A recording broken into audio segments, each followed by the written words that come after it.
All right, we're going to do a standing developmental position, warm up, flow. Starting in a neutral stance. Putting the hands like a sandwich around the middle part of the abdomen. Taking some breaths, pushing the fingers and the thumbs away from each other. And at the same time, getting as tall as I can through the top of my head and dropping my tailbone down right in between my feet. Right from here, I'm just going to equally bend the ankles, knees, and hips, maintaining the full load on the foot as I just sit back very easily. I'm not pushing anything, maintaining the stability in the core. I can keep my hands here. Can even hold my breath if that helps me maintain that stability as long as I'm not getting lightheaded. And I'm going to hold that for a moment. I'm going to go ahead and release my hands to get to more of a developmental position here. I'm going to shift over to one side and step my foot back. Come back into neutral, shifting onto the other foot. Step that foot back to the center. Equal load on both feet, standing all the way up, coming back down into that sit. And I can do this, shifting side to side, as many times as feels good to me, so I can start to feel the loading in this oblique squat position on one leg. And then I'm going to move through, squat, deeper hip hinge, deeper position as if I was going to fall into a big bear position, but I'm not going to do that quite yet. I'm going to come back to the deep squat, medium squat maybe, shift my foot, step back into that oblique squat, and then I'm going to rotate, open, and back to neutral.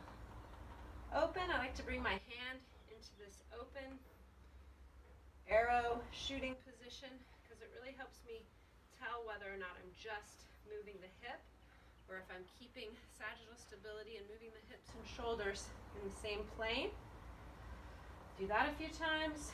Move over to the other side.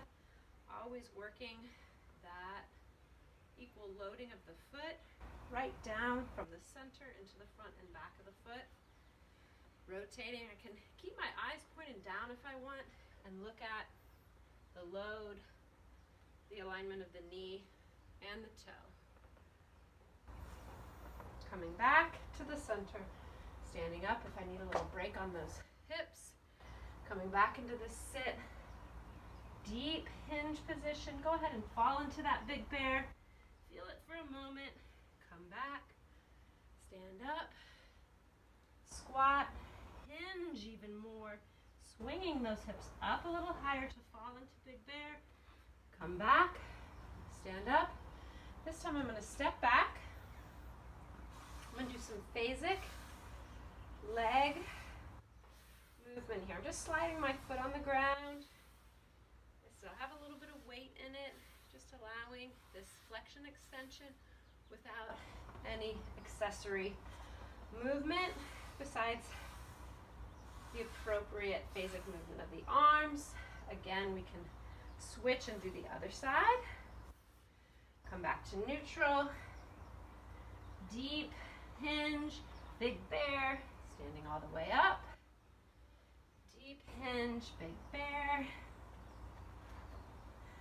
Again, we can do these as many times as we want, but now I want you to go ahead and step all the way back and do these hip hinges in this high kneeling developmental position.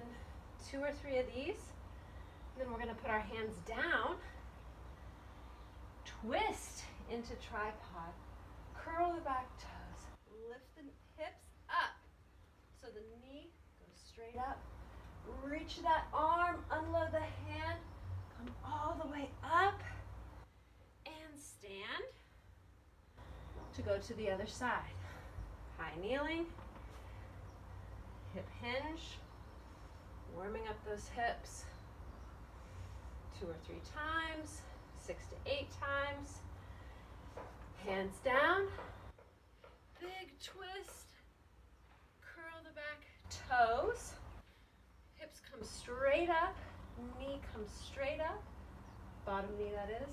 Unload the front hand, spiral around that shoulder, around those femurs, to come up, to stand. Standing warm-up, DNS style. Enjoy.